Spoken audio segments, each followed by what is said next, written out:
Before I realized it was already over, and I didn't want to do it. I don't even know what came over me to say the things that I said. I promised myself to be truthful all the time, and immediately I faced the situation, I turned the opposite way and killed someone.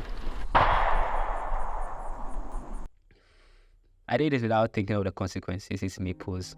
I guess my survival instincts kicked in, and the only possible option was to kill the other person. Don't get it twisted, I didn't pull out a gun to shoot someone, pick a knife and repeatedly stab someone, or even push someone down the stairs.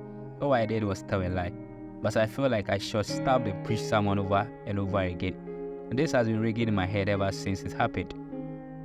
I began to ask myself, why do we lie and why do I feel this intense amount of remorse? And this led me into a hole full of unanswerable questions. I found that there are numerous reasons why we lie, and to every lie we speak there is a motive behind it.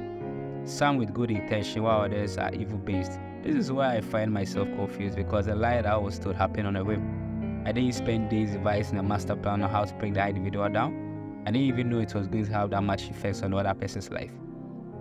And the more I allowed the lie to sprout and grow its leaves, the more the other person's life became miserable, while my guilt kept screaming louder and louder at me.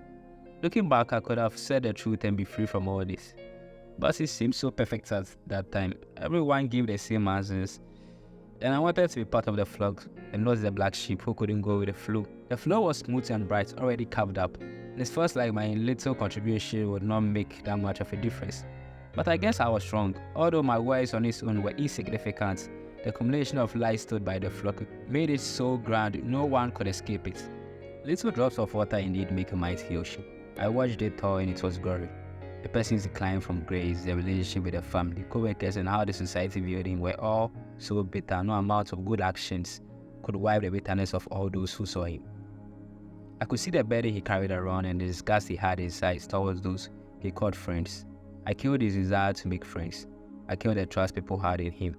I killed the possible opportunities he could have gained. I killed his thoughts, and eventually, I killed him.